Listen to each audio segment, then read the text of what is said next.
আপনি আন্দাজে মমতাজের মতো লাফিয়ে করবেন কি? এ চাপাবাজি করে দেশ চলে? ও বলে সিয়াসিত্তা হাদিস পড়া, বুখারী শরীফ, মুসলিম শরীফ সব পড়িস। আমি অনার্স মাস্টার শেষ করলাম, আমার কামেল ছিল ফেকার উপরে, আমি হাদিসের ওপরেও কামেল করেছি।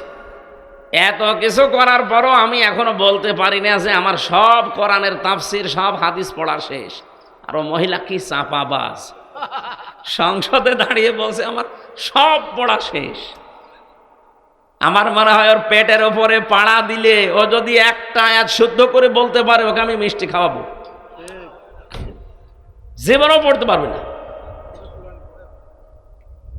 এই চাপাবাজি করে করে চলতো, যেই কয়টা ছিল সব কয়টা চাপাবাজ, কাওয়া কাকু থেকে শুরু করে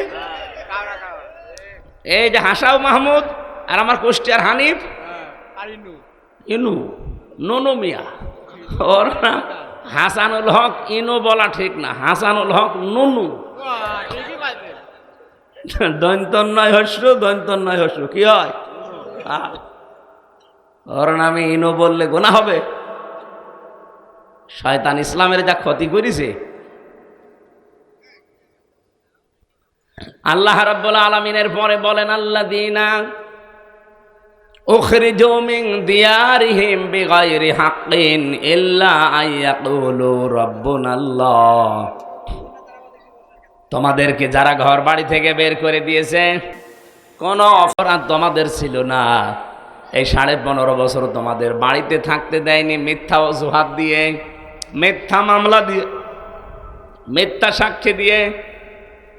একটাই মাত্র অপরাধ তোমাদের ছিল, আইয়াকুলু রাব্বুনাল্লাহ, তোমরা বলতে যে আমাদের রব, আমাদের আইনদাতা কে? আল্লাহ। এই বাংলাদেশে আজও যারা বলে আমাদের আইনদাতা শুধুমাত্র আল্লাহ, তারাই বাতিলের টার্গেট। এদেশে ইসলামী দল, অন ইসলামী দল কত আছে, সবাই জালেমদের কাছে, সবাই রাম আর বামদের কাছে, সবাই দাদা বাবুদের কাছে। কালার না, কালার শুধু তারা যারা বলে রব্বুনাল্লাহ, আমাদের রব আল্লাহ। এই জন্য আমরা আজকে থেকে আর উপরে কারো কথা রাখতে চাই না। সে বাবা হোক, স্বামী হোক, নেতা হোক, খেতা হোক, ভাই হোক, মা হোক, বুবু হোক, সব থাকবে নিচে। কি কথা বলেন না কেন? সবাই থাকবে কোথায়? ওপরে থাকবে শুধুমাত্র আমার আল্লাহর বাণী। হয় আল্লাহু আকবার লিখে রাখবেন, লা ইলাহা ইল্লাল্লাহ লিখে রাখবেন। আজকে থেকে আমি সহ যারা এসেছি একটা আমল, সব সময় যখনই মনে আসবে মুখে যেন আপনার এই বাক্যটা থাকে, আস্তাগফিরুল্লাহ, আস্তাগফিরুল্লাহ। এটা বললে আমার আল্লাহ এত বেশি খুশি হয়ে যায় যে কথাটা যদি আমরা বাস্তবে রূপ দিতে পারতাম তাহলে সোনায় সোহাগা হয়ে যেতাম। অপরাধ যে যেইভাবেই করেছি না কেন, কেউ না জানলেও অন্তত এমন অপরাধ আছে পৃথিবীর কেউ না জানলে আমি একা আর আল্লাহ জানি, নাকি আল্লাহ জানে না? আল্লাহ জানে। সুতরাং উনি আর আমি যেহেতু শুধু অপরাধের কথাটা জানি, পৃথিবীর কেউ হয়তো এই অপরাধের খবরও রাখে না, জানেও না। আমার মাও জানে না, আমার স্ত্রীও জানে না। এরকম অপরাধ নেই? যারা এই যে পরকীয়া প্রেম করে, তার স্ত্রী জানে, তার মা বাবা জানে? কত গোপনে এই কাজ করেন বলেন তো। যারা এই কাজ করেন এই মুহূর্তে এই গোনাটা ছেড়ে দেওয়া লাগবে। এটা মারাত্মক একটা গোনা। এই ছেলে একেবারে কানের নিচে না, কথা বলেন কেন আপনি? বললাম না যে কথা বন্ধ করে রাখবেন। আর আপনার এখানে আসে যে বৃষ্টির দিন আসতে বলেছি কিনা, কয়বার মানা করলাম, ওঠার পর আমার মনে হয় কথার চাইতে মানা করা বেশি হয়ে গেল। মনে আছে তো শালাদুল্লাহ ভাই গল্প করছে, রাজবাড়িবাসী। তাহলে তাওবার যে নিয়মটা, এটা এখন থেকে যদি মানতে পারতাম তাহলে আমাদের আজকে যেহেতু বৃষ্টি হচ্ছে, তাওবা কবুল হওয়ার সম্ভাবনা 100 ভাগের 100 ভাগ। যে যে অপরাধী করেছি এখন থেকে আপনি স্বীকার করবেন, স্বীকার করে নেওয়া লাগবে। আমরা স্বীকার করছি জনসম্মুখে, আমি নিজেও ঘরের ভেতরে না, মসজিদে বসে না, খানকায় না, একেবারে জনসম্মুখে সবার সামনে আমি নিজে সহ প্রত্যেকে আমরা স্বীকার করছি যে আমরা অপরাধী। আমরা অপরাধী কিনা বলেন, মন থেকে বলেন যে আমরা অপরাধী। হ্যাঁ, আমরা অপরাধী। 2 নম্বরে অনুশোচনা করা লাগবে, অনুতপ্ত হওয়া লাগবে সব সময়। অন্যায় যদি একটা হয়েও যায়, এই অন্যায়ের কারণে অনুশোচনা করা লাগবে, অনুতপ্ত হওয়া লাগবে সব সময়। 3 নম্বরে জীবনে আমি আর এই কাজ করব না যদি আমার জ্ঞান থাকে, আমার যদি সজ্ঞানে থাকি। যতই যা আসুক ধোঁকা প্রতারণা, আমি এই রকম গোনায় আমি আর জীবনে আর আসব না। যাদের অন্যান্য জায়গায় অবৈধ লাইন আছে, এখনই যদি এই তওবা করতে পারেন যে না, যত রকমের সুখ শান্তির আশা আমার সামনে আসুক, শয়তান যত ধোঁকা দিক, এই অবৈধ কাজে আমি আজকে থেকে আর নেই। কোরআনে কারীম তাদের জন্য জানিয়েছে, ইল্লা মান তাবা ওয়া আমানা ওয়া আমিলা আমালান সলিহা ফাউলাইকা ইউবাদদিলুল্লাহু সাইয়্যাতিহিম হাসানাত। কোন মানুষ যদি এই নিয়তে বাড়ি থেকে বের হয় যে আল্লাহ আজকে আমি ভালো হয়ে যাব, তওবা করি, এই নিয়তে আমাদের আছে না? এই নিয়তে যারা বাড়ি থেকে এসেছেন যে যাই হোক আজ কোরআন শুনতে যাচ্ছি, আমি সত্যি আজকে ভালো হয়ে যাব, আল্লাহ পাক বলেন এই নিয়ত যদি করে এই 3টা শর্ত পূরণ করে নিতে পারে, প্রথমে এসে স্বীকার করবে আমরা যেটা করলাম, যে আমরা জনসম্মুখে বলছি আমরা অপরাধী। 2 নম্বরে আমরা অনুতপ্ত হচ্ছি, অনুশোচনা করছি নিজের কাছে নিজে। 3 নম্বরে আমি জীবনে এরকম অন্যায় যা করেছি ওই রকম কাজে আর ফেরত যাব না। আল্লাহ বলেন কি করব জানো? ফাউলাইকা ইউবাদদিলুল্লাহ, এই মানুষগুলো যাদের আমি বদল করে দিচ্ছি, দেব, সাইয়্যাতিহিম হাসানাত, ওদের পেছনের যত অপরাধ ছিল সবগুলো মাফ করে দিয়ে ওই জায়গা নেকি দিয়ে পাল্টিয়ে দেব। আজকের আলোচনাটা যাই হোক এলোমেলো ছোটখাটো, পরিবেশ আমাদের অনুকূলে প্রতিকূলে যাই হোক, আমরা বিশ্বাস করি এই বৃষ্টির কারণে এই তাওবা যারা করে ফেলেছেন তারা নিষ্পাপ, আলহামদুলিল্লাহ।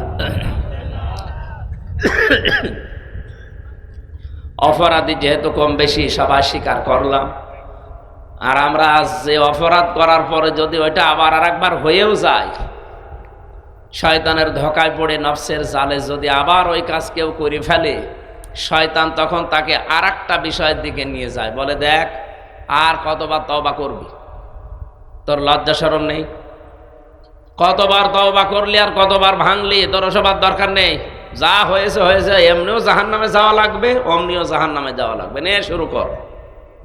এভাবে শয়তান কিন্তু আসবে ধোঁকা দিতে সামনে, সে মানুষ শয়তান হোক আর জিন শয়তান হোক, কারো ধোঁকায় পড়া যাবে না। আল্লাহর বিশাল ক্ষমার একটা কাহিনী আল্লাহ জানিয়েছেন, বলিয়া ইবাদিয়াল্লাযীনা আসরাফু আলা আনফুসিহিম লা তাকনাতু মির রাহমাতিল্লাহ ইন্নাল্লাহা ইয়াগফিরুয যুনুবা জামিআ ইন্নাহু হুয়াল গফুরুর রহিম। রব্বুল আলামিন বলেন, হে নবী আমার বান্দা আর বান্দীদেরকে আপনি বলেন, নফসের উপরে জুলুম করে যারা নিজেদেরকে নষ্ট করে ফেলেছো, আশা হারিয়ে ফেলেছে যে না আর মনে হয় হবে না, ফিরে আসো, আল্লাহর রহমত থেকে নৈরাশ হয়ে যেও না। লা তাকনাতু মির রাহমাতিল্লাহ, কখনোই আল্লাহর রহমত থেকে নৈরাশ হয়ে যেও না, নিজেকে আল্লাহর রহমত থেকে দূরে মনে করবা না।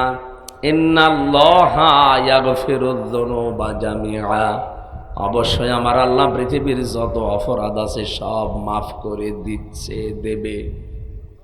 কারণ তার যে 2টা নাম আল্লাহ এখানে নিয়েছেন, ইন্নাহু হুয়াল গফুরুর রহিম, তিনি একদিকে গফুর আর একদিকে রহিম।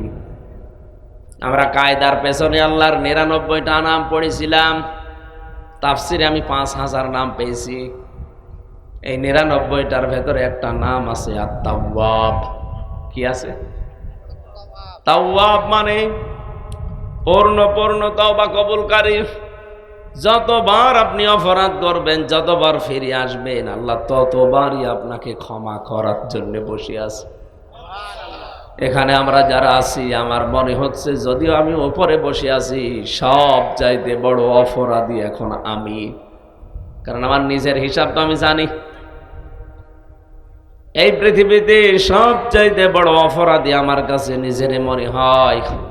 এই অপরাধের জন্য মন থেকে আজকে আমরা স্বীকার করে নিচ্ছি, আল্লাহ আমরা রহমত থেকে নৈরাশ হয়ে যাইনি, অবশ্যই আমি নিজে গুনাহগার, অপরাধী। 2 নম্বরে আমার মন থেকে অনুশোচনা আসছে, আমি অনুতপ্ত হয়ে গেছি। 3 নম্বরে জীবনের মতো আজকে অটুট একটা সিদ্ধান্ত নেব, অটল সিদ্ধান্তে থাকব। যতই লোভনীয় বস্তু আসুক, যত সহজ সরল অনুকূলে পরিবেশ তৈরি হোক, নিষিদ্ধ কোনো কাজে আমি হামজা সহ যারা আছি কোনোদিন আর যাব না। পারা যাবে না। আল্লাহর এক বান্দা 99টা পর্যন্ত মানুষ মেরেছিল। 99টা হত্যা করার পরে সে চিন্তা করছে, এত মানুষ মেরে ফেললাম, আমার মনে হয় আর মাফ হবে না। গ্রাম্য এক বান্দার কাছে জিজ্ঞাসা করছে, সে হালকা পাতলা নামাজ কালাম পড়াতে পারে এরকম মানুষ। বলছে, ভাই আমি তো 99টা মানুষ মেরে ফেলেছি, আমার এই অপরাধ কি মাফ হবে? লোকটা কোরআন হাদিসের ডিপলি গভীর জ্ঞান রাখে না, রাগ করে বলে ফেলেছে, তোর মাফ কিসের? তোর কোনো মাফ নেই, তুই 99টা মানুষ হত্যাকারী, তোর জাহান্নামে দেবে। বলছে, জাহান্নামে যদি যাওয়াই লাগে তোমারে বাঁচিয়ে রাখে আমার দরকার কি? তোমারে শেষ করে দি, ওরে দিয়ে 100টা। মনের ভেতরে একটু আরেকটু অনুশোচনা যে আমি এই লোকটারও মেরে ফেললাম, একটু হালকা নামাজ কালাম পড়তো। এতদিন যা মেরেছি অন্তত আজকে একটা ভালো মানুষও শেষ করে দিলাম। ঠিক আছে, মানুষের কাছে খোঁজ খবর নিয়ে এর চাইতে ভালো জানে যে এরকম একজন আলেম মানুষের কাছে গেছে। সেই লোকটা ডাক দিয়ে বলছে যে, না, আপনাকে আল্লাহ মাফ করে দিতে পারে যদি আপনি তাওবার মতো তাওবা করেন। মনে বলছে, তাওবার মতো তাওবা কি? তাওবা কি এটা জানতে হলে আলেমের কাছে আপনাকে যাওয়া লাগবে। আপনি একজন আলেম, যে জ্ঞানী মানুষ, তাওবা বোঝে, তার কাছে যান। আপনি ভালো করে জিজ্ঞাসা করেন তার কাছে, জ্ঞানটা নেন, এলেমটা নেন, কি কি বলে আপনি সে অনুযায়ী বাকি জীবন চালান। আশা করি আল্লাহ আপনাকে মাফ করে দেবেন। লোকটা ওখান থেকে ফিরছিল ওই আলেমের বাড়ির দিকে, আজকে আর নিজের বাড়িতেও যাব না। কিছু তো যাবার পরে আল্লাহ পাক বলেন, আজরাইল ওর জানটা নিয়ে আসো, জান কবজ করবে। এই যে মরণের বিছানায় পড়ে গিয়ে ও লাফাচ্ছিল যে আমি একটা ভালো কাজে যাচ্ছিলাম, আর এখনই আমার জানটা শেষ হয়ে যাচ্ছে। এতদিন যে এত বড় বড় অপরাধ করলাম, কোনোদিন তো হোঁচট খাইনি, আজকে হঠাৎ হোঁচট খেয়ে গেলাম। বুক দিয়ে হাত দিয়ে হাঁচড় দিয়ে সামনে যাওয়ার চেষ্টা ছিল। যত দূর পর্যন্ত গেছে, জানটা কবজ হওয়ার পরে ফেরেশতারা চলে এসেছে। আল্লাহর ফেরেশতা মণ্ডলী এসে জাহান্নামের একদল, জান্নাতের একদল। জাহান্নামের যারা, তারা বলছে, রে আমরা জাহান্নামে নিয়ে যাব, 100টা মানুষ মেরে ফেলেছে।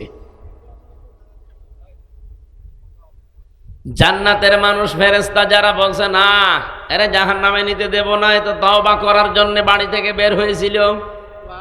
এ আলেমের কাছে জিজ্ঞাসা করে, আলেকজন আলেমের কাছে যাচ্ছিল তাওবার নিয়ম শিখতে, যদিও এখনো সে তাওবাটা পরিপূর্ণ করে নাই। শুধুমাত্র নিজে নিজে স্বীকার করেছে যে আল্লাহ আমি অপরাধী, আমি অনুশোচনা করছি, জীবনে কাজগুলো আমি আর করবো না, এগুলো জানার জন্য যাচ্ছিল। এখনো কিন্তু পরিপূর্ণ তাওবা সে করেনি। 2 দল ফেরেশতার ঝগড়া যখন আল্লাহ পাক রব্বুল আলামিনের কাছে তারা 2 দলেই গেছে, জিজ্ঞাসা করছে, সিদ্ধান্ত মালিক তোমার, এ জান্নাতে যাবে না জাহান্নামে যাবে, একটু আমাদের বলে দেন। সঙ্গে সঙ্গে আল্লাহ পাক বলেন, একটা কাজ করো, আমার এই বান্দার লাশ থেকে ওর বাড়ি পর্যন্ত একটা মাপ দাও, আর ওর লাশ থেকে যে আলেমের বাড়ি যাচ্ছিল, আলেমের বাড়ি পর্যন্ত একটা মাপ দাও। যেদিকে দূরত্ব কম হবে, যদি আলেমের বাড়ির দূরত্ব কম হয়, লাশ থেকে আমি আল্লাহ সত্যি ওরে মাফ করে দেব। বুখারী শরীফের হাদিস এটা। নবীজি বলেন, আল্লাহর এই বান্দার লাশ থেকে তার আলেমের বাড়ি পর্যন্ত রাস্তার দূরত্ব বেশি ছিল, নিজের বাড়ির দূরত্ব কম ছিল। এরপরেও মহান রব্বুল ইজ্জাত ওয়াল জালাল মাটিকে আদেশ দিলেন, মাটির ভেতরে ভূমিকম্প তৈরি হয়ে গেল, লাশকে আমার আল্লাহ আষাঢ় দিয়ে আলেমের বাড়ির দিকে কমপক্ষে 2.5 হাত পর্যন্ত এগিয়ে দিয়েছে। ফেরেশতারা মাপ দিতে গিয়ে দেখে যে নিজের বাড়ি থেকে এ আলেমের বাড়ি পর্যন্ত দূরত্বর দিক থেকে লাশের কাছ থেকে আলেমের বাড়ি কাছাকাছি হয়ে গেছে। আল্লাহর সিদ্ধান্ত ছিল যেটা কাছে হবে সেই দিকে যাবে। রব্বুল আলামিন শুধু তার তাওবা করার নিয়ত ছিল, পরিপূর্ণ করতে পারে নাই, তারপরও আল্লাহ তাকে মাফ করে জান্নাত দিয়ে দিয়েছে। এত বড় একটা অপরাধী যদি সত্যি মাফ পেয়ে যায়, এটা হাদিস, আমি বানিয়ে বললাম না। আমরা এখানে অত বড় অপরাধী হয়তো নেই, অপরাধ আমাদের জীবনেও আছে, জেনার গোনা আমাদের জীবনে আছে, চুরির গোনা আমাদের জীবনে আছে, সকলখড়ি গোনা, গেবদের গোনা আমাদের জীবনে আছে, মানুষ হত্যা করার গোনা আছে। কারণ বিয়ের পরে কত মানুষ নিজের সন্তান দুনিয়ায় আসার আগে মেরে ফেলেছে, এটাও মানুষ হত্যার শামিল। হয়তো সময় বুঝেছেন কি বসেন নাই, শয়তানের ধোকায় হোক, নফসের জালে যে কি খাওয়াবি। বিয়ের কেবল 2 বছর, 1 বছর, 3 বছরও চাইনি, এখন যদি ছেলে মেয়ে হয় মানুষ কি বলবে, এই ভয়তে হলেও হয়তো আমরা ওই সময় বহু মানুষ জেনে না জেনে নিজের সন্তান, ছেলে হোক মেয়ে হোক, দুনিয়ায় আসতে দেয়নি, আগেই মেরে ফেলেছে। এরকম মানুষ দেশে নেই? এটা রেকর্ড হচ্ছে, তো এই জন্য বললাম। তামাম পৃথিবীতে যদি এরকম কেউ করে থাকেন, যাদের আমল নামার ভেতরে মানুষ হত্যা করার গুনাহ আছে, অথচ মানুষ হত্যা করার শাস্তি হচ্ছে কুতিবা আলাইকুমুল কিসাসু ফিল কতলা। কেউ যদি কোনো মানুষকে মেরে ফেলে, তার প্রথম শাস্তি হচ্ছে তাকে মেরে ফেলা লাগবে। এই যে যা করে করুক না কেন ভাই, থাক, এ হবে না। আপনি নিজে দাঁড়িয়ে থাকেন তো। এ কঠিন পরিস্থিতি যারা পার করলাম, ময়দানে, হাসরের ময়দানে, মাহশারে যদি এখন তুলে বলে তোর আমল নামার ভেতরে মানুষ হত্যা করার গুনাহ আছে, তোর আমল নামার ভেতরে চুরি করার গুনাহ আছে, তোর আমল নামার ভেতরে গেবদের গুনাহ আছে, এর ভেতরে চকলখড়ি করার গুনাহ আছে, অন্যের উপরে দোষ চাপিয়ে দেওয়ার গুনাহ আছে, এটা নেই দেশে? নিজে অন্যায় করে, অন্যায়টা একজনের উপরে চাপিয়ে নিজে ভালো সাজে। এই অপরাধ যদি বাংলাদেশে কেউ এখন করে থাকেন, যেহেতু এটা বেশি চলছে, আপনি কান খাড়া করে শোনেন, রিভাব দেন তো, আওয়াজ বাড়িয়ে রিভাব দেন। কোরআনে কারীম জানিয়েছে, ওমাই ইয়াকসিব খাতিয়াতান আও ইসমান সুম্মা ইয়ারমি বিহি বারিয়ান ফাকাদ ইহতামালা বুহতানা ওয়া ইসমান মুবিনা। সূরা নিসা 5 নম্বর পারা 15 নম্বর পৃষ্ঠার 10 নম্বর লাইনের 112 নম্বর আয়াতে আছে। তাফসিরে ইবনে কাসিরে পাবেন, ফি জিলালিল কোরআনে পাবেন, মারিফুল কোরআন। আল্লাহ পাক বলেন, কোন মানুষ যদি এমন যে নিজে অন্যায় কাজ করে, নিজে গুনার কাজ করে, আল্লাহ তাআলা বলেন দুনিয়ার কেউ যদি নাও বোঝে, ফাকাদ ইহতামালা বুহতানা ওয়া ইসমান মুবিনা, সে যেন প্রকাশ্য পাপের বোঝা বহন করে নিয়ে বেড়াচ্ছে। আর রাজবাড়ী বাসী আয়াত থেকে কি পেলেন আপনি বলেন তো? কোন নিরপরাধ মানুষের উপরে যদি কি সত্যি কোনো অপরাধ আপনি চাপিয়ে দেন, যে বিষয়ে সে জ্ঞান রাখে না, জানেও না ওই বিষয়টা, আপনি লিখে নিতে পারেন কোরআনের আয়াত, আমি তো 100% বিশ্বাস করি মাস্ট বি ওই অপরাধ দুনিয়ায় আল্লাহ আপনাকে দিয়ে করাবে, এরপরে আপনার মরণ হবে। আপনি ভালো ভালো মানুষকে বিনা দোষে মেরে ফেলেছেন, এমন এমন দোষ তাদের ওপরে চাপিয়ে দিয়েছেন জীবনে যে লোকগুলো এ দোষ করে নাই। আপনি নিজেও জানেন যে এরা এই দোষে দোষী না। নিজের খাহেশ মেটাতে বিভিন্ন মানুষের প্ররোচনায় প্রলোভনে পড়ে শয়তানের ধোঁকায় কোনো মানুষের যদি ক্ষতি করে ফেলেন, যে ক্ষতি করেছেন ওই ক্ষতি তো হওয়ার কথা ছিল না, আপনার নিজের রাগে পড়ে হিংসায় করে আপনি করেছিলেন। আপনি লিখে নিতে পারেন, কোনো অসুবিধা নেই, আমি লিখে দেব, যদি না হয় আমি ওই কাজ ঘটাবো। যা করলেন ওইটা আপনাকে জীবদ্দশায় আল্লাহ নিজে করাবে। আপনি মা বাংলায় বলছে যারা এই যে 15.5 বছরে বহু মানুষকে বিপদে ফেলেছে বিনা কারণে দুনিয়া থেকে বিদায়ও করে দিয়েছে, এমনকি আয়না ঘরে পর্যন্ত রেখেছে। যাদেরকে রেখেছিল বলেন তোরা কি আয়না ঘরে থাকার মতো মানুষ? সব বাদ দিলাম, শুধু ব্যারিস্টার আরমান, তার বাবার জন্য আপনি কাছে 8 বছর আয়না ঘরে রাখলেন। বাবা অপরাধী হলে যদি ছেলেকে অপরাধের শাস্তি দেওয়া লাগে, বলেন এই বাংলাদেশে 15.5 বছর যারা অপরাধ করেছে তাদের ছেলে মেয়েরাও তো এখন এই দেশে থাকার অধিকার রাখে না। বাবার অপরাধী যদি ছেলে অপরাধী হয় তাহলে এদেশে আপনি থাকতে পারবেন? আইন তো আপনি নিজেই বানিয়েছেন, নিজেই ধরা খাবেন। কি বলেন? এই জন্য আইন বানানোর সময় চিন্তা ভাবনা করে বানাবেন। এখনো যারা দায়িত্বে আছে, আগে তো একটা বুকের ওপরে পাথর চাপা ছিল, মনে করছেন পাথরটা মনে হয় সরে গেছে? না, আগে তো কথা বলতে দিত না, আর এখন কথা বললে শোনে না। আগে কথা বলতে দিত না এক, আর এখন কথা বললেও শোনে না। কারণ যে কয়টা দায়িত্বে আছে অধিকাংশ গুলো এখন দেখতে পাচ্ছি আল্লাহ, রাসূল এবং মানবতার বিরুদ্ধে। আমার রাজবাড়িবাসে যে কথাটা শুরু থেকে তুলতে চেয়েছিলাম, খুব আশ্চর্য লাগছে আমার এই কয়েক মাস আগে তো মুখের উপরে তালা লাগানো ছিল, কথা বলতে দিত না, আর এমন একটা জামানায় এসে পড়লাম এখন কথা বললেও শোনে না।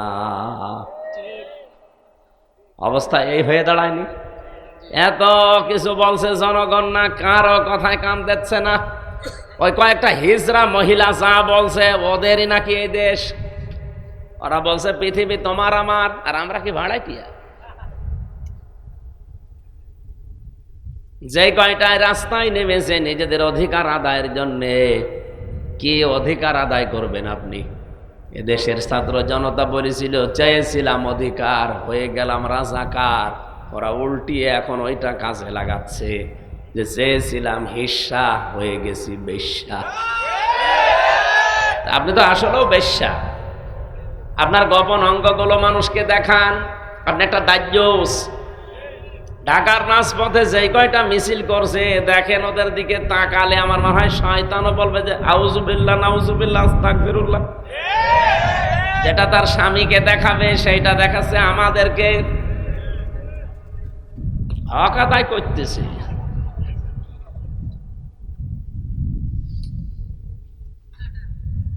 আশা করবো এগুলো বন্ধ হওয়া দরকার।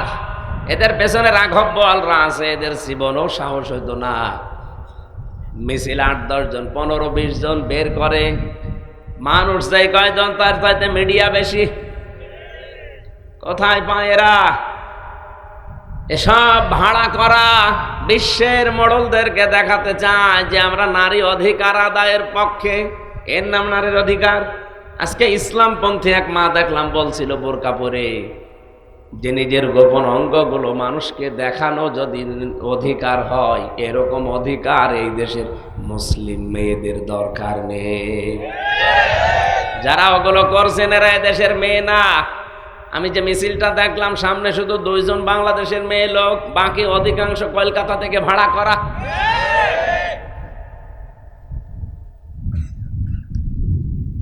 এজন্য আফসোস লাগছে এখন যে আগে কথা তো বলতে দিত না, এক ঝামেলায় ছিলাম, আর এখন কথা বললেও এদেশের মানুষ শুনছে না। ওর চাইতে আরো বিপদে আছি। আগে তো বলতে দিত না, চুপ করে থাকতাম, যে যা করছে করুক গা। কিন্তু এখন বইলে করব কি? প্রকাশ্য ইসলামের বিরুদ্ধে, কোরআনের আয়াতের বিরুদ্ধে ওরা হাত দিয়েছে। ওরা বলছে দেহ আমার, সিদ্ধান্ত আমার। আপনি এত বড় কথা বলতে পারলেন এই 92% মুসলমানের দেশে? দেহ আপনার কোন বাবা দিয়েছে? কোরআনে কারীম জানিয়েছে এই দেহের মালিক শুধুমাত্র আল্লাহ। বাবা শুধু বিছানায় ছিল, এতটুকুই শেষ, তাদের আর দায়িত্ব নেই। ওরা বিছানায় 2 জন ছিল, এতটুকুই, বাকি যা করার এই বীর্য থেকে হামজা বানিয়েছে কে? রাব্বুল আলামিন স্মরণ করাচ্ছেন আমাদেরকে, কাইফা তাকফুরুনা বিল্লাহি ওয়া কুনতুম আমওয়াতা ফাআহইয়াকুম সুম্মা ইউমীতুকুম সুম্মা ইউহয়ীকুম সুম্মা ইলাইহি তুরজাউন। বলেন আল্লাহু আকবার। সূরা বাকারার 27 নম্বর 28 নম্বর আয়াতে আছে, আল্লাহ পাক বলেন আমার আফসোস, মানুষ আমার সাথে নাফরমানি করে, আমার এই মানতে চায় না, আমার সিদ্ধান্ত মানে না। বলে দেহ আমার, সিদ্ধান্ত আমার। মানুষ বলে কি করে? অথচ মৃত ছিল। ওরে আমি আল্লাহ নিজে জীবন দিয়েছি, শুধু জীবন দিয়ে ওরে আমি একেবারে শেষ করে দেইনি, ওরে আবার মরণ দেব। এ কথা কার? ওরে আবার মরণ দেব, ওরে আবার আমার কাছে নিয়ে আসব। এই জন্য আল্লাহ আয়াত শুরুই করেছেন কাইফা শব্দটা দিয়ে। বালাগাত মানতে আমরা যারা পড়ায় যারা বসি, দেখবেন বালাগাত মানতে গিয়ে কিছু কিছু শব্দ পাওয়া যায়, কোন সেন্টেন্সের আগে যদি আসে বাংলা অর্থ দাঁড়ায় কখনোই হবে না। এই জন্য সে কথায় খুব স্বল্প সময় বলতে চাই, নিজে অপরাধ করবেন, আর নিরপরাধ মানুষ, অজ্ঞাত মানুষ যে বিষয় এসে জানে না, এরকম একটা দোষ তার উপরে চাপিয়ে তাকে দুনিয়ার সামনে কালার করে দেবেন। আপনি লিখে নিতে পারেন ওই গোনা আপনাকে দিয়ে আল্লাহ দুনিয়ায় করাবেই। এই কথা বলেন না কেন? পাবনার আটঘরিয়ার উদ্দেশ্যে বলছে, যেহেতু এটা রেকর্ড হচ্ছে তামাম দুনিয়া যায়। কোরআন শরীফে যারা আগুন দিয়েছেন, যেই দিয়েছেন সে দুর্বৃত্ত, সে সন্ত্রাসী, সে শয়তান। কোন মানব সন্তান কোরআনে আগুন দিতে পারে? যারা দিয়েছেন আপনি তো জানেন যে কে দিয়েছে। যেই হোক, যে দলের লোক হোক, তাকে আমি তাওবা করার আহ্বান জানাই। আর ও যদি তাওবা না করে, ওই রকম মানুষকে কেউ যদি সাপোর্ট করে, ও যেমন কাফের, কোরআনে আগুন দিয়ে আপনি সাপোর্ট করে আপনিও কাফের। এরকম কোন মানুষের জানাজা পড়া জায়েজ আছে? মাটিতে দেওয়া জায়েজ আছে? ওরে কবরেও দেওয়া যাবে না, জানাজাও দেওয়া যাবে না। দেবেন কোথায়? শ্মশানে। আজকের সভাপতি না? সভাপতি আসে নাই? ও ঠিক আছে। আওয়াবুল্লাহ ইব্রাহিম সাহেব আজকে সভাপতি ছিল, আসে নাই। বৃষ্টি কি খুব বেশি হচ্ছে? হ্যাঁ, একটু শোনেন নাকি? রাজবাড়িবাসী, আমি আবার এটা রিপিট করছি, যে যেই দোষ করেননি ওই দোষে যদি দোষী হয়ে থাকেন আপনি আনন্দিত হবেন। আপনি চিন্তা করবেন যে কোনো অসুবিধা নেই, এই দোষ আমাকে যে দিল, এই দোষে তাকে আল্লাহ দোষী করবে, তাকে অপমান অপদস্থ করবে, এরপরে তার মরণ হবে। যার বাস্তব প্রমাণ হাসিনা। যা যা করেছিল নিরপরাধ মানুষদের ওপরে, আল্লাহ তাকে দিয়ে ঠিক ওই অপরাধগুলো আবার করিয়েছে। ও এতদিন বলি ছড়িয়েছে মানবতা বিরোধী অপরাধী, অথচ আল্লাহ তাকে আজ বিশ্বের সামনে মানবতা বিরোধী অপরাধী বানিয়েছে। তামাম দুনিয়ার 257টা দেশ জানে যে হাসিনা মানুষ হত্যাকারী। কি শুধু এতটুকুই না, ও যে আয়না ঘরে রেখেছিল 8 বছর 10 বছর, আন্তর্জাতিক আদালতে হেগে যে মামলাগুলো হয়েছে, আমার তো মনে হচ্ছে সামনে ওরেও আল্লাহ কপালে লিখে রেখেছে ওরেও আয়না ঘরে থাকা লাগতে পারে। আর ওরা আয়না ঘরে আছে। এই আয়না ঘরে একটু কষ্ট বেশি ছিল, একটু একটু শান্তিতে আছে এই, তাছাড়া ও কোনে আছে কেউ সেরকম জানে না, ওর সাক্ষাৎ নিষেধ, তো আয়না ঘর না ওটা, আল্লাহ আর কি দেখাবে? সামনে বাকি আছে ও নিরপরাধ মানুষদের যাদের ফাঁসি দিয়েছে, আমার মনে হয় ওরও ফাঁসির দড়ি ঝুলতেছে। দেখেন সামনে সব দেখা যাবে।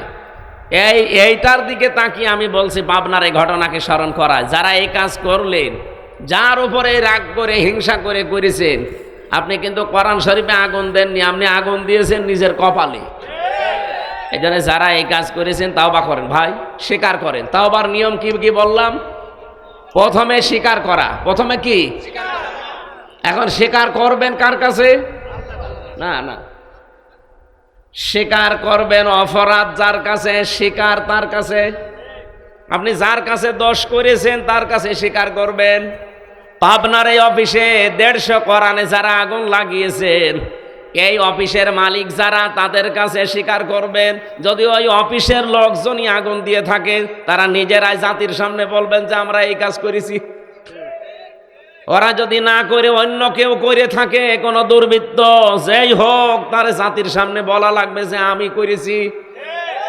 এটা যদি না করে ও শুধু আস্তাগফিরুল্লাহ পড়ে, ওর আস্তাগফিরুল্লাহ হবে না। কে কথা বলে না কেন? এরকম বহু আস্তাগফিরুল্লাহ পড়া মানুষ আমি পেয়েছি। জেলখানা এক ওসি পেয়েছিলাম আস্তাগফিরুল্লাহ পড়ে। হুজুরের নির্বাচনের আগে আমি বাইরে ছিলাম, রাত 12টার পর থেকে ভোট কাটা আরম্ভ করেছিলাম। যত ভোট পাঁচি কেটেছি, ফজরের আজান দিলে সব বাক্সগুলো জায়গা মতো পাঠিয়ে দিয়েছি। এরপরে গোসল করে ওযু করে নামাজ পড়ে বললাম আস্তাগফিরুল্লাহ। আমার এই তাও বাকি হয়েছে না, কারণ আপনি তো আল্লাহর কাছে দোষ করেননি, আপনি মানুষের অধিকার নষ্ট করেছেন। এটা হকুল্লাহ না, এটা হকুল ইবাদ। আল্লাহর হক নষ্ট করলে আল্লাহ ইচ্ছা করলে মাফও করতে পারে, শাস্তিও দিতে পারে, ওনার ইচ্ছা। কিন্তু হকুল ইবাদ, বান্দার হক যদি কেউ নষ্ট করে থাকে, ওটা আগে তার কাছে স্বীকার করা লাগবে। আর যে হক নষ্ট করেছেন, হককে ফেরত দেওয়া লাগবে। বলেন তো আপনি এই হক ফেরত দেবেন কি করে? এই ওসির 8 বছর জেল, ও জেল থেকে বের হয়ে দেখবে যে যাদের হক আমি নষ্ট করেছিলাম, অনেক ভোটার মরে গেছে। বলেন বলেন, ও তার কাছে মাপ চাবে কি করে? সে তো মরে গেছে। আপনি বলেন নিজের দিকে তাকিয়ে আর ওই ওসির দিকে তাকিয়েও কি মাপ পাবে জীবনে? মাপ পাবে কি করে? কারণ ও আল্লাহর কাছে মাপ চাইলেও তো হবে না, কারণ ও আল্লাহর কাছে দোষ করে নাই, ও দোষ করেছে ওই 3 লাখ 3.5 লাখ ভোটারের কাছে। এই 3.5 লাখ ভোটার, কত মানুষ তো 8 বছরে মরে যাবে। কি করে আপনি জেল থেকে তাদের বের হয়ে পাবেন? তার মানে আপনি কপালে আগুন লাগিয়েছেন। আমি যে তাওবারে 3টা নিয়ম এমনি এমনি বলি নাই, আমরা দেশের মানুষ অনেকেই মনে করি সবই আল্লাহর কাছে। আল্লাহর কাছে মানে অপরাধ যার কাছে স্বীকার করবেন তার কাছে। সুতরাং পাবনায় কোরআনে আগুন যার কারণে দিয়েছেন, যে দিয়েছেন সে তো জানেন যে আমি দিয়েছি। তার উচিত হবে জনসম্মুখে এসে অথবা ওই অফিসের মালিক যারা, তাদের কাছে যে বলা যে ভাই আমি মাপ চাই, আমি অপরাধ করেছিলাম, এতগুলো কোরআন পড়িয়ে ফেলেছি, আমি আবার 150 কোরআন কিনে দেব। 1 নাম্বার। 2 নাম্বারে সে যেন রাত দিন 24 ঘন্টা অনুশোচনা করে, অনুতপ্ত হয়। 3 নাম্বারে আমি জীবনে আর এরকম কোরআন বিরোধী কোনো কাজ করব না, জীবনের মতো ফিরে আসলাম। এর নাম হচ্ছে তাওবা। এই তাওবার জন্য আল্লাহ আহ্বান জানিয়েছেন, যারা এরকম তাওবা করবে তাদের ওই ডাকাতের মতো আল্লাহ মাফ করে দেবে। ও শুধু একটু নড়াচড়া দিয়েছিল, ওর এই নড়াচড়া দেখে যদি আল্লাহ জমিনকে ভূমিকম্প দিয়ে ওর লাশকে একটা আষাঢ় দিয়ে সামনের দিকে এগিয়ে দিতে পারে। আজ আমাদের মনটা দরকার, ভেতরের অবস্থা কি এটা আপনি জানেন আর আমি নিজে জানি। সুতরাং মন পাল্টান, যার কাছে যে দোষ করেছেন, অপরাধ করেছেন, তার কাছে স্বীকার করে অনুশোচনা করেন, অনুতপ্ত হন। জীবনের মতো আমি আর এই কাজে যাব না বলে ফিরে আসেন। আশা করছি আল্লাহ আমাদের অপরাধ শুধু মাফ করবে না, মাফ করার পরে পুরা জায়গাটা নেকি দিয়ে পাল্টিয়ে দেবে। দরুদ আর সালাম পড়ে আমাদের নির্ধারিত যে আয়াত পড়লাম সূরা হজ 39, 40, 41 নম্বর আয়াত। এত আয়াত তাফসীর মাহফিল আমার পড়া হয় না, একটু বেশি হয়ে গেছি। এটা মক্কার জীবনে বিশ্বনবী 13 বছর মার খেয়েছিলেন। কত বছর? যারা মার দিয়েছিল তারা সব ছিল সন্ত্রাসী। কে? সব ছিল তারা ওই 13 বছরের সন্ত্রাসী। যারা মার খেয়েছিল এই মানুষগুলো ছিল দুর্বল, মাজলুম।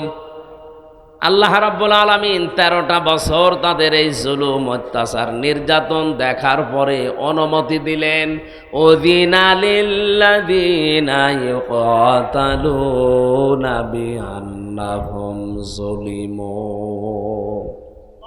অনুমতি দেওয়া হলো, এটা মসুলের সিগা। অনুমতি দেওয়া হলো তাদের জন্যে যাদেরকে এতদিন পর্যন্ত জুলুম, নির্যাতন, অত্যাচার, হত্যা করা হয়েছে। বিআন্নাহুম যুলিমু, কারণ তাদের উপরে জুলুম করা হয়েছিল, এই জন্য আমি অনুমতি আজকে দিলাম। এতদিন পর্যন্ত 13 বছর সাহাবায়ে কেরাম অনুমতি পাননি জিহাদ করার জন্যে, যুদ্ধ করার জন্যে, পাল্টা আক্রমণ করার জন্যে। হ্যাঁ, এতদিন তাদের যুদ্ধ, জিহাদ, পাল্টা আক্রমণ ছিল শুধুমাত্র ধৈর্য। শুধু কি?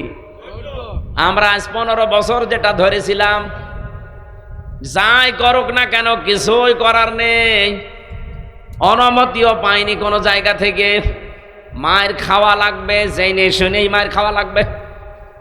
ভালো মানুষ বাড়ি থেকে ধরে নিয়ে জেলখানায় আটক করে, আবার বাড়ি থেকে টাকা নিলে ছেড়ে দেয়। মনে আছে আমার বাবার কাছে ও টাকা পায়, পাওনা টাকা নিয়ে গেল। এরকম রাজবাড়ি হয়নি? যারা এই কাজে ছিলেন আপনি নিজেকে নিজে প্রশ্ন করেন। এরকম হাজার হাজার অপরাধ দুনিয়ায় আপনার আছে, কিন্তু আমরা কিচ্ছু বলতে পারি না, কারণ আমাদের হাত বাঁধা। আমাদেরকে একটা মিথ্যা ট্যাগ দিয়ে দুর্বল করে রেখেছিল যে আমরা নাকি যুদ্ধ অপরাধী, আমরা নাকি রাজাকার। অথচ এটা তো পুরা বানোয়াট, এখন তামাম দুনিয়া দেখতে পাচ্ছে। সিনেমা বানাতো, নভেল, নাটক, থিয়েটার, বই লিখত, মঞ্চস্থ করত, নাটক পর্যন্ত, মামলা হামলা, কেস কাম, ছবি, ফটো যা দিত। একটা হুজুর মাথায় টুপি আর মুখে দাড়ি দেখলেই মানুষ মনে করত এটা যুদ্ধ অপরাধী, এটা রাজাকার। অথচ যুদ্ধ অপরাধী বলা হয় যারা যুদ্ধ করে অন্যায়ভাবে তাদের। তো অন্যায়ভাবে যুদ্ধ করেছিল পাকিস্তানের সেনাবাহিনী, যুদ্ধ অপরাধী হলে তারা হবে। কথা বলে না কেন? রাজাকার আন্তর্জাতিক 2টা রিপোর্ট বের হয়েছে গতকালকে ভিডিও আকারে। ওই জামানায় যারা 71 সালে ভিডিও করেছিল, 2টা আন্তর্জাতিকে, বাংলাদেশের রিপোর্ট না, এরা তো সব ভেজাল। আন্তর্জাতিক 2টা রিপোর্টে দেখাচ্ছে পাকিস্তানদের পাশাপাশি যারা এই যে রাজাকার বলা হয়, তাদেরও পোশাক ওই সামরিক বাহিনীর মতো ছিল। পুলিশের এখানে লেখা থাকে না বাংলাদেশ পুলিশ, বলেন না কেন? ওদেরও পোশাকে লেখা আছে ইংরেজিতে রাজাকার, RAZAKAR, রাজাকার। আমি বাংলায় ইংরেজিতে লেখা দেখলাম। তারে ওই সময় একটারও মুখে, আমি প্রায় 30-31 জন লোকের গণনা করেছি, একটা রাজাকারেরও মুখে দাড়ি নেই, শুধু গোপ, মোজ বড় বড়, রবি ঠাকুরের মতো। রাজাকার হলে আমার মনে হয় যাদের গোপ বড় তাদেরকে রাজাকার বলা যায়। ওই মিলিটারির পোশাক যারা পরেছিল ওদের সহকারী ছিল এরা। ওদেরকে দিয়ে যখন কাজ আর হয় না তখন এদেরকে সহকারী হিসেবে কাজে লাগায়, সাপোর্টার। তো একটারও মুখে আমি দাড়ি পেলাম না, মাথায় টুপি পেলাম না। সব মিলিটারির যে পোশাক সেই পোশাক তাদের পরানো, দাড়ি একটারও নেই, শুধু গোপ আছে, প্যান্ট শার্ট পরা। আপনি কেন রাজাকার শুনলে আমার মতো মানুষ দেখলে মনে হয়? কেন যুদ্ধ অপরাধী শুনলে আমার মতো মানুষ দেখলে মনে হয়? আমি তো যুদ্ধ করিও না, যুদ্ধের পক্ষেও ছিলাম না, এইটা আমার অপরাধ। এখন পৃথিবীর মানুষ, বাংলাদেশ তো অলরেডি টের পেয়ে গেছে যে কেন ওই সময় আমরা পাকিস্তানের পক্ষে ছিলাম, ভারতের বিপক্ষে ছিলাম। আজ সারা বাংলাদেশ যেমন আপনি ছোট মানুষকে জিজ্ঞাসা করেন কালকে হয়েছে, ওরে যদি বলেন তুমি কোন পন্থী, ওই একবারে বলবে আমি পাকিস্তানের পন্থী।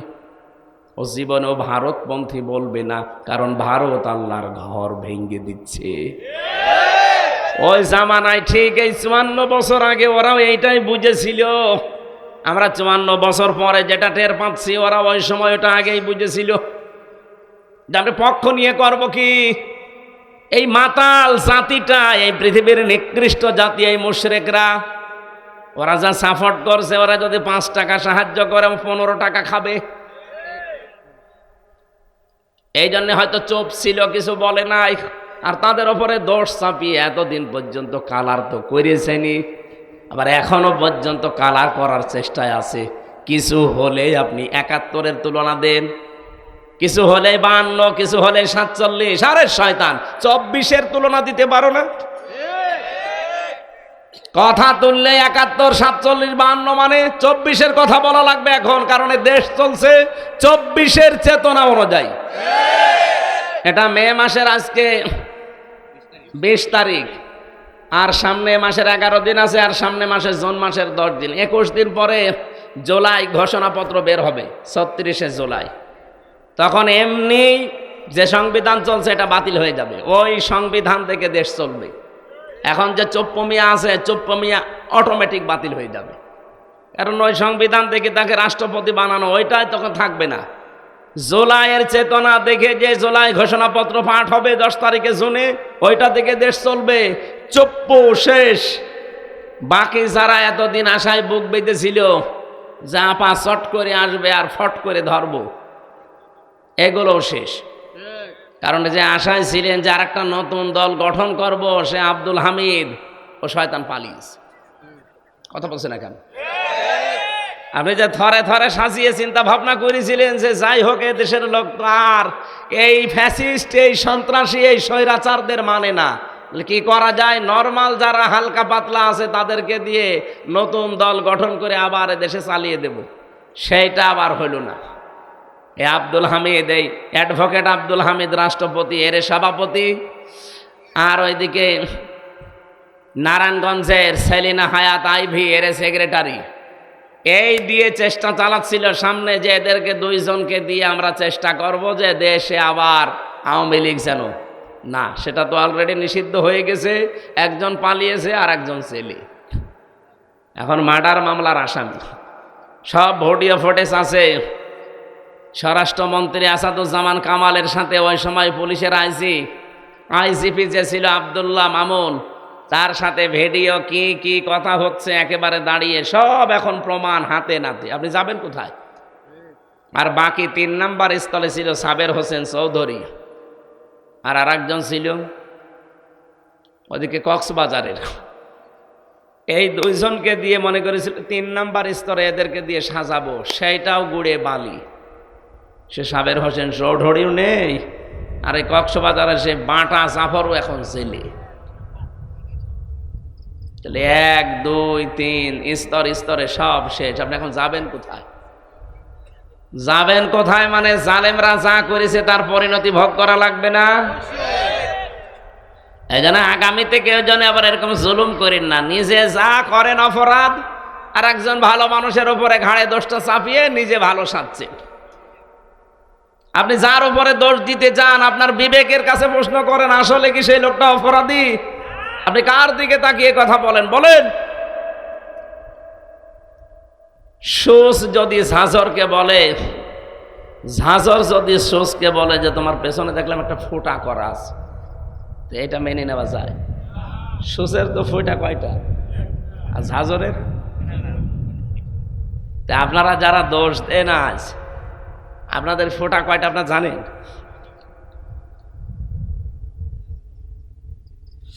আর রাজবাড়িবাসী 13 বছর মার খাওয়ার পরে যেহেতু শুধুমাত্র একটা অস্ত্র ছিল যে ধৈর্য, এই শেষ, আর কিছু করা যাবে না। আমরা এই 15 বছরে তাই পেলাম, ধৈর্য, আর কিছু নেই। ঠিক আমার মনে হয় 13 বছর পরে যেমন উসিনা অনুমতি দেওয়া হয়েছিল, আমাদেরও 15 বছর পরে এখন আমরা অনুমতি পেয়ে গেছি। যা করেছেন আর সুবহানাল্লাহ আস্তাগফিরুল্লাহ আলহামদুলিল্লাহ না, এখন ইটের জবাব পাথর দিয়ে দেওয়া হবে। কিছু করে দেখেন তো, হয় থাকবো না যাব। কারণ নবীজি 13 বছরের পর অনুমতি যদি পাই, আমরা 15 বছরের পর পাবা না। 15 বছর অলরেডি পার করে ফেলেছি, সুতরাং অনুমতি এবার পেয়েছি। আল্লাহ পাক বলেন ওয়া ইন্নাল্লাহা আলা নাসরিহিম লাকাদির, অবশ্যই আমি আল্লাহ এই মানুষগুলোর উপর যাদের অত্যাচার জুলুম নির্যাতন চালানো হয়েছিল এদেরকে সাহায্য করব এবং বিজয় দিতে আমি আল্লাহ সক্ষম। এজন্য কাদির না দিয়ে লাকাদির দিয়েছেন। ওয়া ইন্নাল্লাহা আলা নাসরিহিম, অবশ্যই আমি আল্লাহ তাদের উপরে সাহায্য করছি। লাকাদির, এবং অবশ্যই আমি সক্ষম এদেরকে বিজয়ী করতে। আমরা চর্ম চোখে যেটা দেখি কোরআনের সাথে মিলিয়ে ওইটাই বলছি। 13 বছর পরে অনুমতি পেয়েছিল, অলরেডি আমরা 15 বছর পরে যা দেখছি আল্লাহর সাহায্য আসবে এবং বিজয়ী আমাদেরকে করাতে আল্লাহ অক্ষম না সক্ষম? বলেন বলেন। আমি এই লাকাদিরের কদির শব্দ পড়েছিলাম, যে কদির দিলেও তো অর্থ করে ফেলতাম বাংলায়। আমি আলেম যারা আছে তারা কদির দিলেও অর্থ করতে পারে, কিন্তু লা কদির দিল কেন? আল্লাহ গ্যারান্টি দিচ্ছে ভাই, আপনি আন্দাজে মমতাজের মতো লাফিয়ে করবেন কি? এ চাপাবাজি করে দেশ চলে? ও বলে সিয়াসিত্তা হাদিস পড়া, বুখারী শরীফ মুসলিম শরীফ সব পড়িস। আমি অনার্স মাস্টার শেষ করলাম, আমার কামেল ছিল ফেকার উপরে, আমি হাদিসের ওপরও কামেল করেছি। এত কিছু করার পরও আমি এখনো বলতে পারি না যে আমার সব কোরআনের তাফসির সব হাদিস পড়া শেষ। আর ও মহিলা কি চাপাবাজ, সংসদে দাঁড়িয়ে বলছে আমার সব পড়া শেষ। আমার মনে হয় ওর পেটের ওপরে পাড়া দিলে ও যদি একটা আয়াত শুদ্ধ করে বলতে পারে, ওকে আমি মিষ্টি খাওয়াবো। জীবনও পড়তে পারবে না। এই চাপাবাজি করে করে চলতো, যেই কয়টা ছিল সব কয়টা চাপাবাজ, ওই কাবা কাকু থেকে শুরু করে এই যে হাসাও মাহমুদ আর আমার কুষ্টিয়ার হানিফ ইনু ননু মিয়া, ওর নাম হাসানুল হক। ইনু বলা ঠিক না, হাসানুল হক নুনু। দন্তন্নয় হস্য, দন্তন্নয় হস্য কি হয়? ওর নামে ইনু বললে গোনা হবে? শয়তান ইসলামের যা ক্ষতি করেছে। আল্লাহ রাব্বুল আলামিনের পরে বলেন আল্লাযীনা উখরিজু মিন দিয়ারিহিম বিগাইরি হাক্কিন ইল্লা আইয়াকুলু রাব্বুনাল্লাহ, তোমাদেরকে যারা ঘর বাড়ি থেকে বের করে দিয়েছে কোনো অপরাধ তোমাদের ছিল না, এই 15.5 বছর তোমাদের বাড়িতে থাকতে দেয়নি মিথ্যা অজুহাত দিয়ে, মিথ্যা মামলা দিয়ে, মিথ্যা সাক্ষী দিয়ে। একটাই মাত্র অপরাধ তোমাদের ছিল, আইয়াকুলু রাব্বুনাল্লাহ, তোমরা বলতে যে আমাদের রব, আমাদের আইনদাতা কে? আল্লাহ। এই বাংলাদেশে আজও যারা বলে আমাদের আইনদাতা শুধুমাত্র আল্লাহ, তারাই বাতিলের টার্গেট।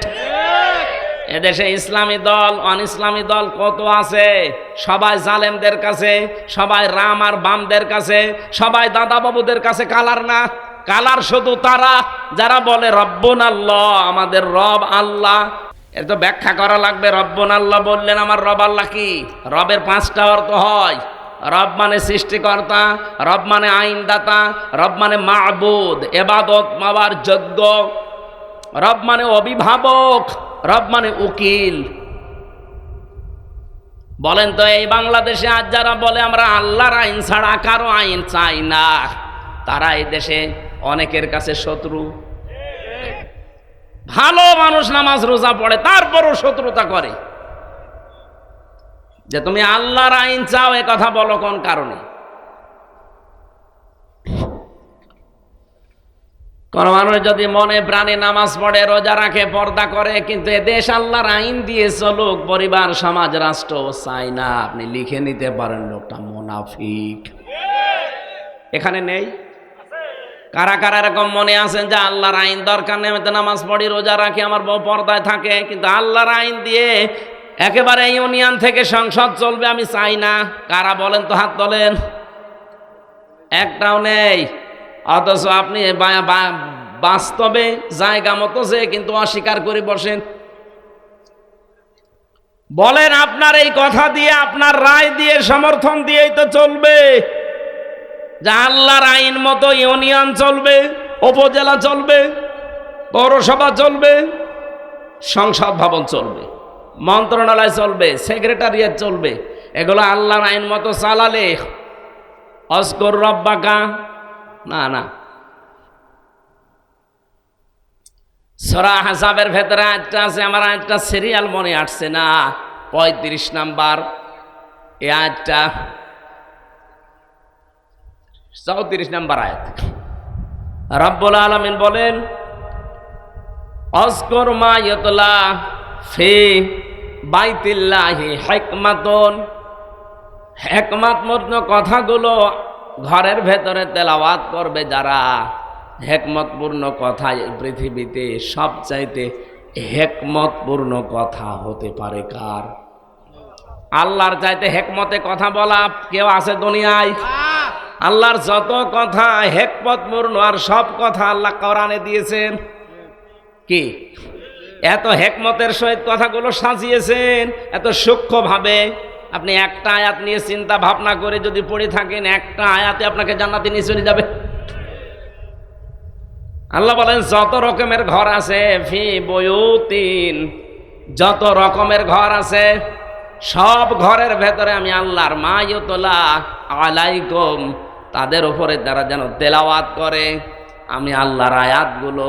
ফি আয়াতিল্লাহ, তাদের ঘর বলতে এখানে শুধু যে ঘরে থাকি এই ঘর না, তাফসিরে আমি 8টা ঘরের নাম পেয়েছি। আপনি বাংলাদেশেও দেখেন, একটা একটা করে ধরে সরে সাজালে 8টা ঘরই আসবে।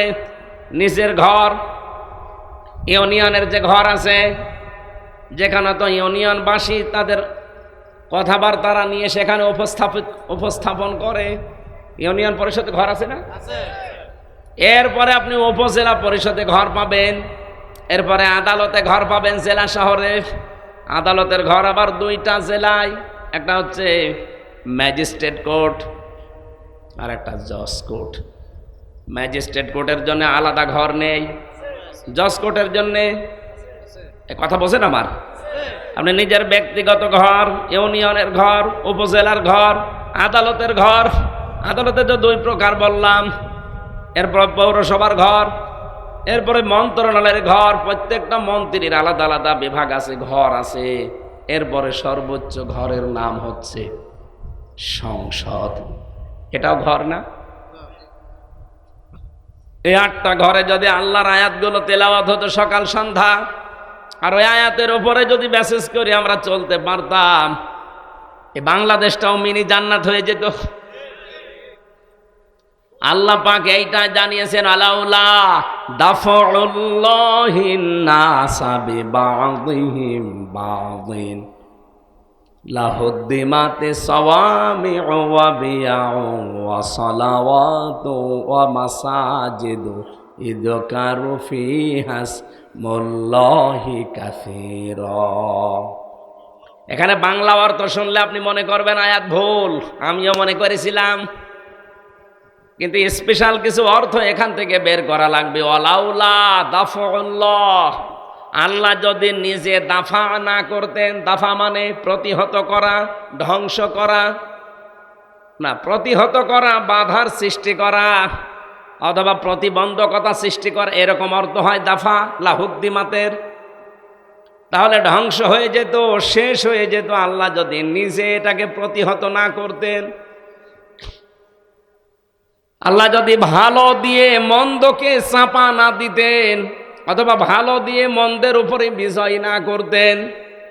1 নম্বরের নাম দিয়েছিল মানুষের ভেতরে একে অন্যের দ্বারা যদি আমার আল্লাহ দাফা করে না রাখতেন, দমন করে না রাখতেন, নিচু করে না রাখতেন, দাবিয়ে না রাখতেন, কি হয়তো জানো? লাহুদ্দিমাত সাওয়ামিউ, সওমায়ের বহু বচন সাওয়ামি। এটা সংসার বিরাগী যারা এই বাংলাদেশে লালনের ফকিরের মাজারে যারা থাকে, চট্টগ্রামের মাইজ ভান্ডারের মাজারে যারা পড়ে আছে, আটরশির মাজারে যারা পড়ে আছে, মাজার কেন্দ্রিক জীবন যাপন যাদের, এরা আমরা মনে করি এরা সংসার বিরাগী, সংসার ত্যাগী। আল্লাহ বলেন এরা যেভাবে আল্লাহকে ডাকাডাকি করে, হ্যাঁ ওদের পদ্ধতি ভুল হতে পারে, ডাকে তো ওরা যেখানে বসে বসে ডাকে। আপনি লালনের মাজারে যান, যখন ওদের অনুষ্ঠান চলে, চুল একবার সামনে যায় একবার পেছনে যায়, কি জিকির! যদিও আল্লাহর নামের সাথে অন্য কাউকে ডেকে তারা শিরিক করে ফেলে, কিন্তু জিকির তো করছে। যার জিকির করুক, জিকির তো করছে সওয়াবের নিয়তেই, ভালোর নিয়তেই। আল্লাহ বলেন আমি এই সংসার বিরাগীদের ইবাদত খানা ওয়া বিয়াউন, বিউনের বহু বচন বিয়াউন, এটার বাংলা অর্থ গির্জা। গির্জার সমূহ রাখতাম না। সলাওয়াতুন, খ্রিস্টানদের যে সমস্ত উপাসনালয় আছে ওই সমস্তগুলো রাখতাম না। ও মাসাজিদু, আল্লাহর ঘর, মসজিদের বহু বচন মসজিদ, মাসাজিদ, মসজিদও থাকতো না। ইজকারু ফিহা ইসমুল্লাহি কাসীরা, যেখানে আল্লাহর উচ্চারণগুলো বেশি বেশি হয়, আল্লাহর নামের উচ্চারণ যেখানে বেশি বেশি করা হয়ে থাকে, ওই জায়গাগুলো ঠিক থাকতো না, নষ্ট হয়ে যেত, ধ্বংস হয়ে যেত। যদি আল্লাহ এক পক্ষ থেকে আর এক পক্ষকে দাফন করে না দিতেন, দমিয়ে না রাখতেন, নিচু করে না রাখতেন। এর বাংলা অর্থ হচ্ছে যদি আল্লাহ ভালোর দ্বারা মন্দকে মাঝে মাঝে আঘাত না দিতেন, তাহলে এই উপাসনালয়গুলো একটাও ঠিক থাকতো না। এই জন্যে মাঝে মাঝে আল্লাহ পৃথিবীকে গরম করে দেয়। আপনি তামাম দুনিয়ার দিকে এই সিস্টেমটাই পাবেন। আল্লাহু মাইয়ানসুরু, লামে তাকিদ নুনে সাকিলা, দুইটা গ্যারান্টি আছে আয়াতে। এই পৃথিবীতে কেউ যদি আল্লাহ পাককে সাহায্য করে, মাস্ট বি সে যেন নিজেকেই সাহায্য করলো। মাইয়ানসুরু হু, এহুর মারজা, তার নিজের দিকে। কেউ যদি আল্লাহকে সাহায্য করে, সে যেন নিজেকে সাহায্য করলো। প্রশ্ন আসতে পারে আল্লাহকে পাবো কোথায়? আল্লাহ রাব্বুল আলামিন এই পৃথিবীর সৃষ্টি জগতের ভেতরে মিশে আছেন। এই জন্য কিয়ামতের ময়দানে আল্লাহ মানুষকে ডাক দিয়ে বলবে আমি ক্ষুধার্ত ছিলাম, আমাকে খাবার দাওনি। লোকজন বলবে আল্লাহ তুমি ক্ষুধার্ত হও কি করে খাবার দেব তোমারে? রব্বুল আলামিন বলেন গরিব মানুষ তোমার পাশে গিয়ে খাবার চেয়েছিল, ক্ষুধার্ত, তাকে যদি খাবার দিতে ওটা আমাকেই দেওয়া হতো। এই জন্য আল্লাহকে সাহায্য করা নিজেকে সাহায্যের নামান্তর। এই পৃথিবীতে আজ ক্ষুধা মুক্ত, দারিদ্র মুক্ত এরকম সমাজ, এরকম রাষ্ট্র উপহার দেওয়ার জন্য কাজ করা লাগবে। আজ বাংলাদেশে ক্ষুধা এবং দারিদ্র মুক্ত করার জন্য সবচাইতে বড় বাধা হচ্ছে দুর্নীতি। এক কথা বসে এ দেশটা ক্ষুধা এবং দারিদ্র মুক্ত করা সম্ভব যদি শুধুমাত্র দুর্নীতি না হয়। আপনি একটু ভাবতে, একটা শুধু পয়েন্ট বলছি, একটু ভাবতে পারেন। আমি বঙ্গবন্ধু টানেল দিয়ে আসছিলাম, 100 বছরের জন্য টানেলটা বানানো চট্টগ্রামে, মাটির নিচে, পানির নিচ দিয়ে বানানো, সাগরের নিচে, ওর নিচ দিয়ে ওই উপরে হচ্ছে বাঁশখালী, আনোয়ারা থানা, ওদিকে কক্সবাজার চলে গেল, আর এদিকে চট্টগ্রাম এয়ারপোর্ট। আমি নিচ দিয়ে যাবার সময় দেখছিলাম 100 বছরের টার্গেট নিয়ে যেটা বানানো, অলরেডি 1.5 বছরের ভেতরে নিচ দিয়ে ফেটে পানি উঠতেছে। এর জন্য যত বাজেট হয়েছিল সব টাকাগুলো যদি এই জায়গায় কাজে লাগাতো, 1.5 বছরে না 100 বছরের ভেতরে পানি ওঠা সম্ভব ছিল না। এই যে পাবনার উপরে যে ব্রিজটা বানানো দেখেছেন না, পাকশির ব্রিজ, কি দেখেছেন? হার্ড, এটা কোন থানা? রাজবাড়ি, পাংশা। আর ওইটা হচ্ছে কুষ্টিয়ার। আর ভেড়া মারার পাশে ওই যে খুকসা, কি পাংশা, পাকশি।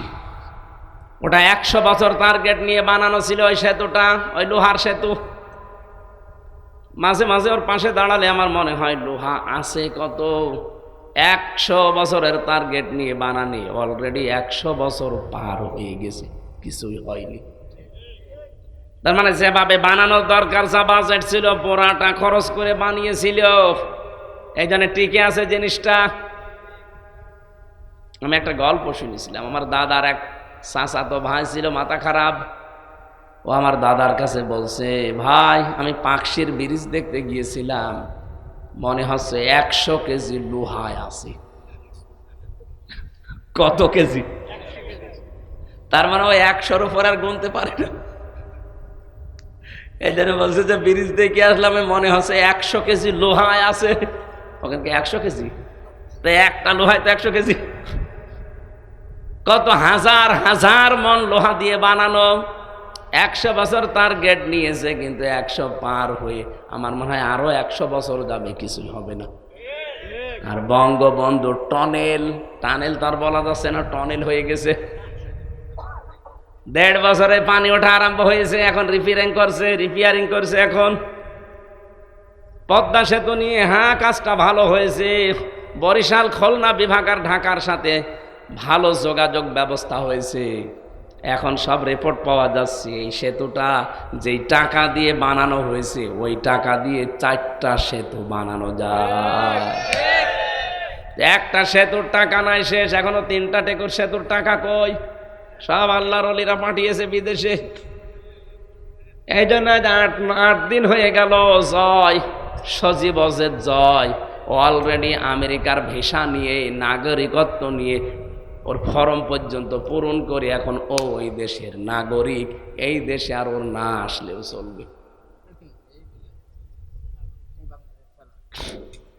আমি মালয়েশিয়া ছিলাম কিছুদিন আগে, সিঙ্গাপুরে। মালয়েশিয়াতে যে দোকানে গিয়েছিলাম, 4টা লোক কাজ করে এক দোকানে।